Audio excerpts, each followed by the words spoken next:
Hi, my name is Ophi YouTube Videos. I am a feminist and a lesbian, and I make conversational commentary videos about both of those things. This is going to be a shorter one. I just want to head some bullshit off at the pass.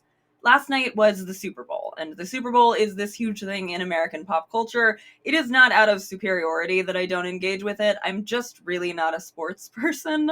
I did watch Kendrick Lamar's halftime show, and I loved it, and even more so because I watched a version with the ASL translation side by side, and it was amazing. I will link it in the description below as long as the NFL didn't copyright strike that by the time this goes live. I do want to talk about a commercial, though.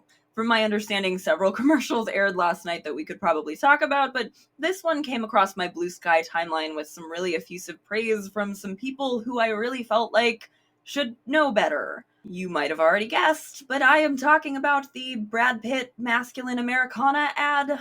I kept seeing people share it and saying things like, wow, this is awesome! We should really be reclaiming patriotism and the American flag right now, and that's its own can of worms. That's not even really the thing that I'm wanting to have a conversation about in this video.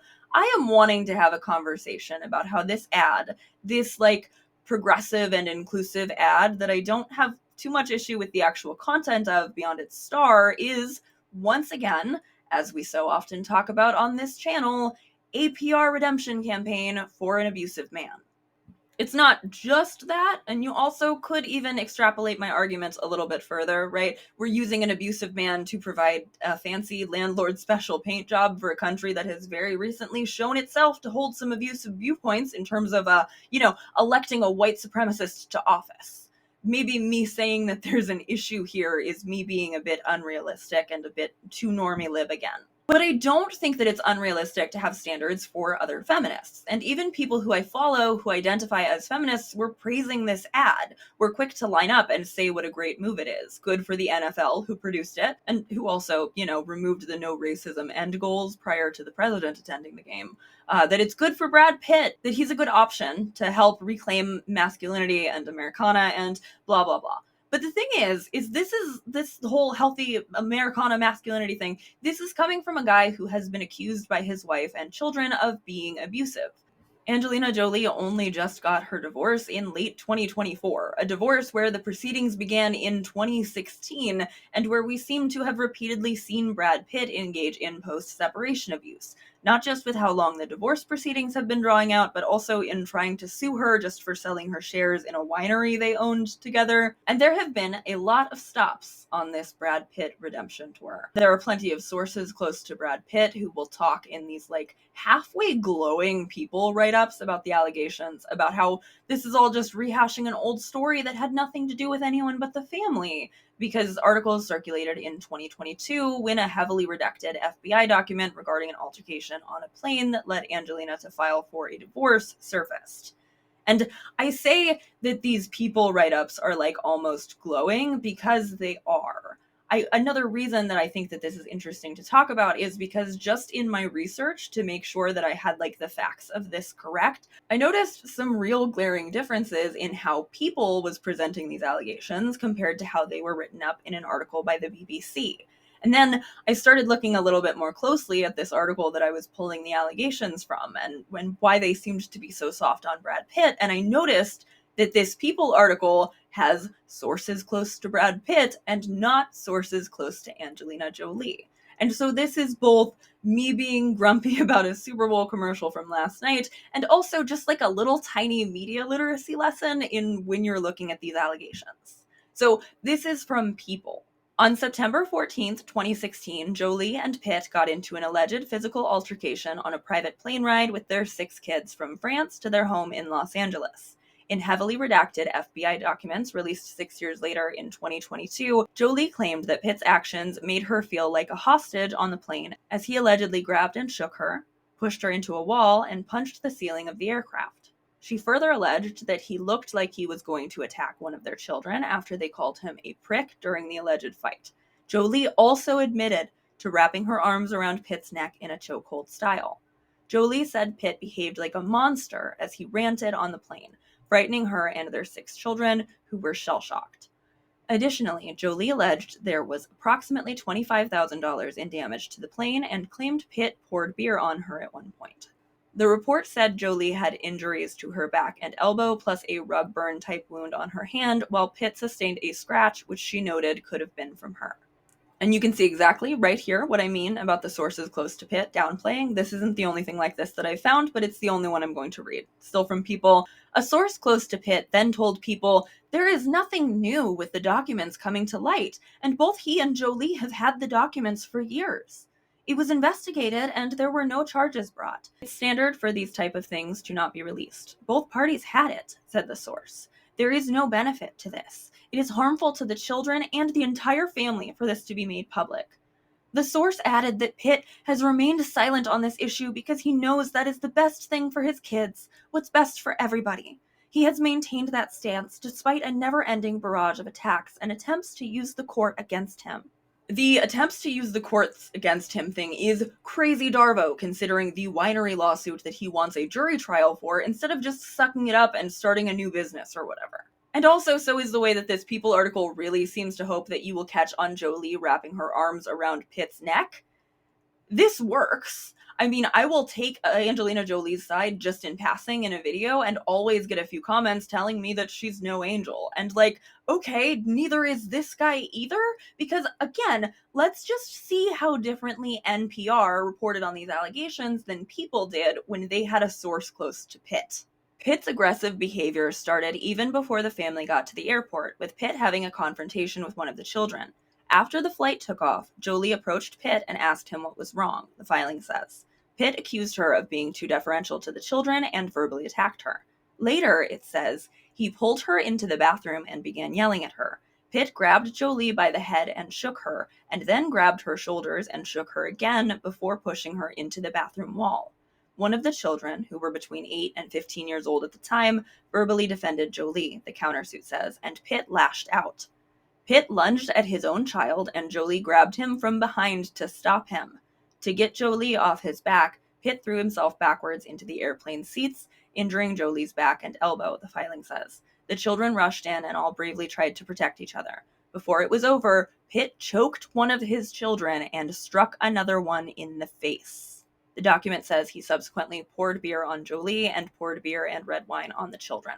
So they left all that out. All the choking his child, the punching one of them in the face, that's just not in the People version of these allegations.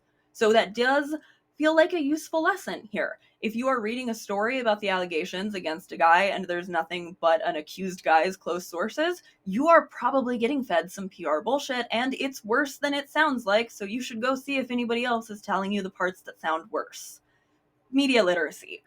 Feminist analysis. Behind the curtain at the Ofidoki YouTube channel. And also, before you come at me with some bullshit about the FBI investigation not leading to anything, I will tell you that I don't speak to my parents after they abused me, and when CPS got called on them, they also got a little document that told them the investigation wasn't going anywhere because I wasn't still living with them, and I didn't get even a little bit unabused from that. Just like I am still no contact with my parents, Brad Pitt's adult children also do not fuck with him, and I do rate that more highly than I rate whether or not a very wealthy and influential man faced consequences. In fact, here's what one of his children, Paxton, says about him from a Father's Day post in 2023. "Happy Father's Day to this world-class asshole. You time and time again prove yourself to be a terrible and despicable person," he wrote. "You have no consideration or empathy toward your 4 youngest children who tremble in fear when in your presence. You will never understand the damage you have done to my family because you are incapable of doing so. You have made the lives of those closest to me a constant hell. You may tell yourself and the world whatever you want, but the truth will come to light someday. So happy Father's Day, you fucking awful human being." 3 of the other children Jolie and Pitt share, Shiloh, Vivian, and Zahara, have all dropped Pitt's last name publicly and or legally and identified with Jolie as their last name instead. Angelina is the one who ended up with custody, and only after she appealed to disqualify a private judge who didn't let the children testify in their own custody hearing, and who her team successfully argued didn't take into consideration a section of the California Courts Code, which says that it's detrimental to the best interest of the child if custody is awarded to a person with a history of domestic violence. There's been a slow drip of a lot of this information. I really don't hold it against anyone who wasn't fully up to date about this, as long as they haven't been squawking at me about how I shouldn't take Angelina Jolie's side, because they just, on whatever level, cannot handle the idea of a beautiful bisexual woman they don't like being defended. And I make a point already of talking about these PR redemption campaigns for abusive men for a reason, because very few other places on the internet do. And this Brad Pitt redemption campaign is slow going and extensive and sure won't be over anytime soon. And I really don't want to see it taking root among people who I know wouldn't actually willingly praise a domestic abuser if they understood that that's what they're doing. I just don't want to see a bunch of, yeah, more of this. This is healthy masculinity without actually examining what that masculinity is or what kind of baggage Brad Pitt in specific already has. Talk all you want about reclaiming the American flag and red, white, and blue Americana, but my Americana is not and never can be a wife beater. It's going to be that version Kendrick and SZA showed last night. Thank you so much for watching. Like I said, this is a shorter video. I actually really wanted to promote the abortion access fundraiser that my friends Sunny Dionysus and Trash Discourse and I are going to be doing on Friday, Valentine's Day. We're going to be live streaming from noon to 4 Eastern Standard Time right here on my channel, and I'm still getting some little donation goodies together, but I got these in the mail. Okay, the live stream chatter the other day who said my microphone is an op is correct. I just completely unplugged my microphone when I tried to show you the pins, so instead I'm putting a picture of it up on the screen. I got these lovely pins from @CorruptedGem, who a Mountain Goats friend of mine put me in contact with for the live stream. I can send these out. I'm going to have some stickers once those are like ordered and in my possession, so I don't have them yet to show you, but I am planning on mailing them out as rewards for the donations. If you're interested in commissioning art from my friend Sunny, who we're doing the stream with, you can donate directly on our Tiltify, and that money goes to the National Network of Abortion Funds. But for the mail that I'm sending out for my rewards, I'm asking for donations directly to an Act Blue fund that splits between all of the actual abortion funds. So just donate to that and then send me an email, since we don't have like a fancy way of tracking it. Donate to that, send me an email, tell me if you want a Mountain Goats pin. I will mail it to you. It might take me a little bit, but I promise I will. And if you don't want mail, but you want to donate and you want something, like, let me know. Maybe if there's something you want me to talk about when we're on stream, I can definitely break out some time for that. Ideally not super heavy like my normal video topics, just because we will be on stream. And obviously if you want to donate and you don't want anything, but you were inspired to donate because of this live stream, I would just love to have some way of knowing how much money we were able to raise. So that's why I'm hoping for the emails. Find my email in my channel about, or it's ofidokiYT@gmail.com. Thank you so much. I hope you come hang out on Friday, even if you can't donate. We're gonna have I'm gonna isolate the AdSense from that live, so when I get paid that a month later, we will donate that to the Act Blue as well. So even just hanging out is going to be helpful. Thank you so much. I love you. I'll see you soon.